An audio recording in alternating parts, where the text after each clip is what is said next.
किसान भाइयों नमस्कार। स्वागत है आप सभी का आई इंडिया के खास कार्यक्रम खेती किसानी में। साथियों, आज हम चर्चा करेंगे कि नकदी फसल के रूप में मेंथा की बुआई करके आप कैसे अच्छा मुनाफा कमा सकते हैं। हमारे साथ कार्यक्रम में मौजूद हैं खास मेहमान के तौर पर कृषि विज्ञान केंद्र कटिया के वैज्ञानिक डॉक्टर दयाशंकर श्रीवास्तव जी। आइए उनसे मुखातिब होते हैं और जानते हैं कि मेंथा की खेती किस तरीके से करें जिससे अच्छी उपज हो और हमारी आय में वृद्धि हो सके। डॉक्टर साहब नमस्कार, स्वागत है आपका विशेष कार्यक्रम में। डॉक्टर साहब, किसानों को ये इंडिया के माध्यम से हम जानकारी देना चाह रहे हैं कि वो मेंथा की खेती करके कैसे अच्छा मुनाफा कमा सकते हैं, खेती में उन्हें क्या क्या सावधानियां बरतनी होंगी। जी बिल्कुल। किसान साथियों, यदि आप मेंथा की खेती करने जा रहे हैं तो चूँकि मेंथा का सीतापुर में दायरा बहुत बड़े पैमाने पे किसान नहीं करते हैं, लेकिन कि ज़्यादातर ये देखा गया है कि बहुत सारे किसान भाई जो मेंथा की जड़ें जो है जो प्रयोग करते हैं वो लोकल मार्केट से खरीद लेते हैं। लोकल मार्केट से जब आप लेते हैं तो उसमें बहुत सारी प्रजातियों का मिश्रण होता है, गुणवत्ता युक्त जो है जड़ें आपको नहीं मिल पाती, उसमें काफ़ी इन्फेक्शन भी होता है और कई प्रजातियों का मिश्रण भी हो जाता है, जिससे कि आपका उत्पादन जो है प्रभावित होता है, यानी तेल की जो उत्पादकता है जो उतना मिलना चाहिए वो नहीं मिल पाता। साथ ही साथ कीड़े और बीमारी बहुत लग जाते हैं फसल उत्पादन का, और आपकी वैरायटी की गुणवत्ता भी नहीं बनी रहती है। तो सबसे बड़ी खास बात यह है कि जो जड़ का जो चयन है, जो प्रजाति आप लेने जा रहे हैं, जो भी आप उपयुक्त कर रहे हैं, चाहे आप कोसी यूज़ कर रहे हैं या पंजाब गोल्ड लगा रहे हैं या सिम सरयू, सिम क्रांति, जो भी आप यूज़ करना चाह रहे हैं, आपके जलवायु के अनुरूप उपयुक्त जो है उसको आप पहली बात तो अपनी मिट्टी की जांच जो है पहले से करा लें। जिन्होंने करा ली है बहुत अच्छी बात है।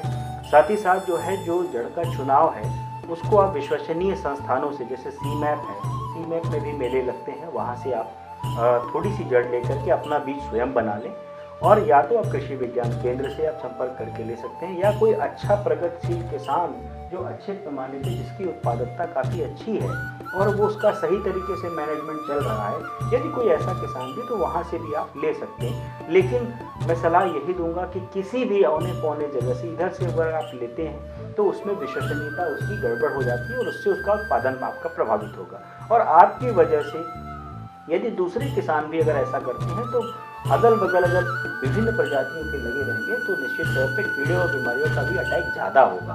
हमने कई जगह ऐसा देखा है कि एक ही खेत में कई तरीके की जो है मेंथा के पौधे लगे होते हैं, जिससे क्या होते हैं बहुत सारे कीड़ों का प्रकोप, बहुत सारी बीमारियों का प्रकोप हो जाता है, और साथ ही साथ अच्छा तेल उत्पादन आप नहीं पाते हैं। तो प्रमुखतया यह बात है कि अपनी जड़ों का जो है विश्वसनीय जगह से लें, प्रमाणित जगह से लें, और साथ ही साथ उसको शोधित अवश्य करें। बहुत सारे किसान डायरेक्टली डाल देते हैं बिना शोधन के, जिससे कि उनको रोग बीमारी लग जाती है शुरू अवस्था में।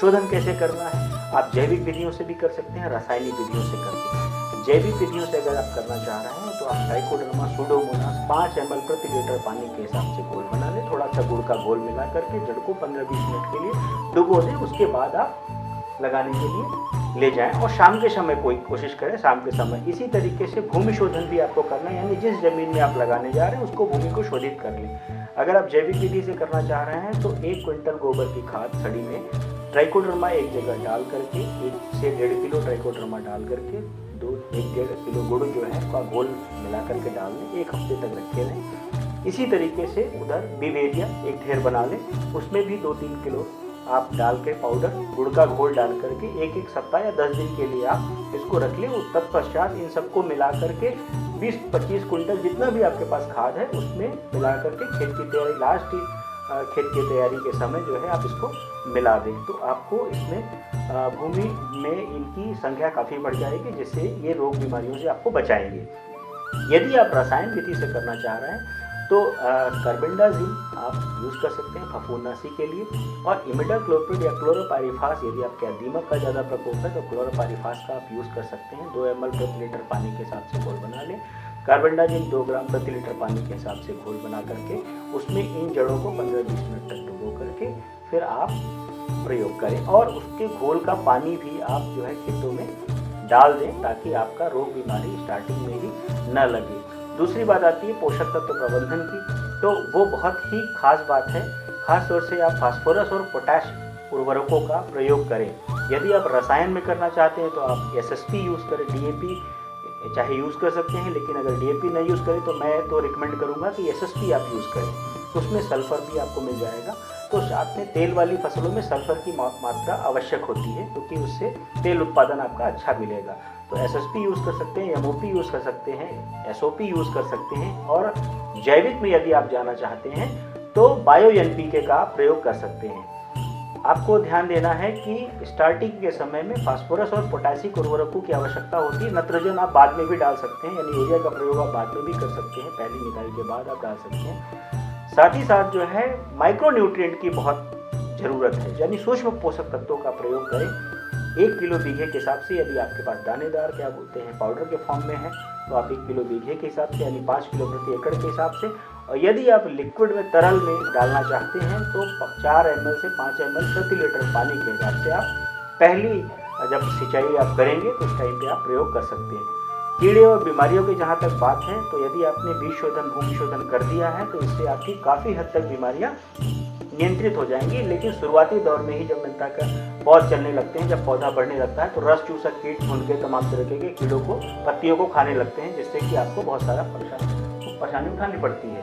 ऐसे केस में आप नीम का तेल जो है आप लेकर के छिड़काव करते रहें बीच बीच में, और साथ ही साथ यदि आपको लगे तो राख वगैरह का भी आप देसी इलाज में कम लागत में आप इसको भी प्रयोग करते रहें। यदि आपको एक कीट बाद में परेशान करता है तो काट देता है, कटुआ कीट भी लग जाते हैं, कभी कभी बेधक कीट भी आ जाते हैं, उसमें बहुत सारे जो है पॉलीफेगस पेस्ट है जो बहुवच्छी जो है जिसको बोलते हैं कि कीट आ जाते हैं जो पत्तियों को डैमेज कर देते हैं, खा लेते हैं। तो उसके केस में अगर ऐसी स्थितियाँ यानी 1 स्क्वायर मीटर में अगर एक कीड़े से ज़्यादा अगर आ रहा है तो आप इमामेक्टिन बेंजोएट या इंडोक्साकार्ब 10 ग्राम प्रति टन की इंडोक्साकार्ब इमामेक्टिन बेंजोएट 10 ग्राम प्रति 15 लीटर पानी, इंडोक्साकार्ब 1 ml प्रति लीटर पानी का प्रयोग करके इन कीड़ों से निजात दे सकते हैं। कुछ जगहों पे हमने देखा है सड़न की भी समस्या, पत्तियों जो और तने सूख जाते हैं, जड़ें सूख जाती हैं, इससे किसान भाइयों को बहुत नुकसान उठाना पड़ता है।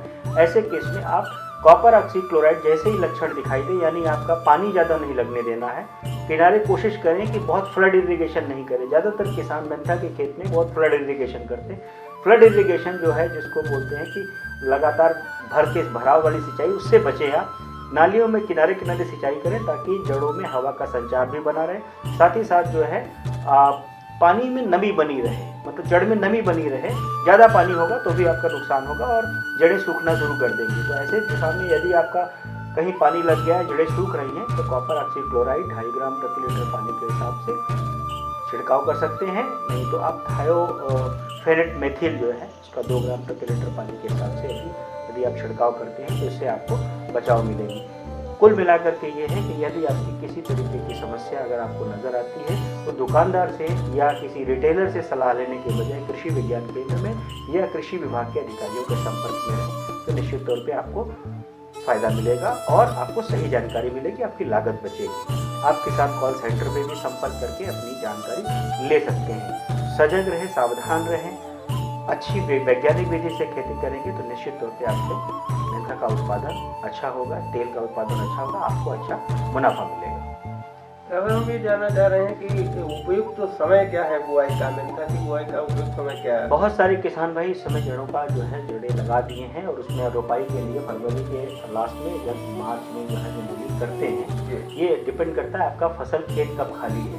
तो खासतौर से जो है ये समय जो आ रहा है, अभी आपकी जड़ें जो लग गई हैं, उसके बाद से आपका ट्रांसप्लांटिंग का टाइम कुछ दिनों के बाद आप इस माह के लास्ट तक में या मार्च के फर्स्ट सप्ताह में भी जो अगेती पहले काटने के धान लगाना चाह रहे हैं वो अगेती में भी कर सकते हैं। यानी आपकी जड़ें अगर पहले किसी ने लगा दी है तो उसकी रोपाई पहले हो जाएगी, तो बाद में भी फसल आपकी कट जाएगी, जिससे कि आपकी आगे की धान की फसल के लिए या अन्य कोई रबी खरीफ की फसल के लिए समय आपको मिल जाएगा। तो कोशिश करें कि नर्सरी पहले तैयार कर लें अपनी, उसके बाद जो है ताकि आपको सही समय पे लगा देंगे तो अगली फसल आपको मिल जाएगी, यानी समय से कटाव जब हो जाएगा। और जो लोग दूसरी कटाई करना चाह रहे हैं उनके लिए कोई दिक्कत नहीं है, उस फसल को आगे ले जा सकते हैं। लेकिन ज़्यादा देर आप करेंगे तो निश्चित तौर पे आपको फिर नुकसान जो है, यानी आपको उतना अच्छा मुनाफा नहीं मिलेगा। तो साथियों, जानकारी हमने हासिल की कि अगर धान की फसल लेनी है तो मेंथा की बुआई पहले समय से कर लेनी है, जिससे धान की फसल प्राप्त की जा सके। अच्छी उपज के लिए हमें क्या क्या सावधानियां बरतनी है, कैसे खेत तैयार करने हैं, कैसे बुआई करनी है, ऐसी तमाम जानकारियां आई इंडिया के माध्यम से हमारे खास मेहमान डॉक्टर दयाशंकर श्रीवास्तव जी के माध्यम से आप तक पहुंच रही हैं। साथियों, चलते हैं, फिर मिलेंगे अगले सप्ताह आज ही के दिन इसी समय। तब तक हमारे खास मेहमान के साथ हमें इजाजत दीजिए। देखते रहिए आई इंडिया। नमस्कार।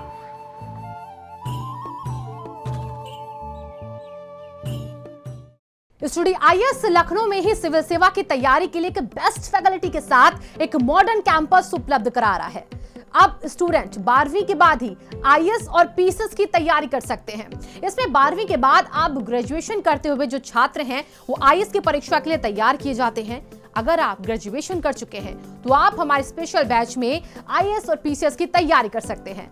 स्टडी आईएएस स्टूडेंट के रहने और खाने की व्यवस्था भी उपलब्ध कराता है, जिससे वो अपना पूरा समय सिर्फ पढ़ने के लिए यूज कर सके। अधिक जानकारी के लिए आप कॉल करें 9517171733 पर। खबर आपकी, नजर हमारी। देखते रहिए आई इंडिया।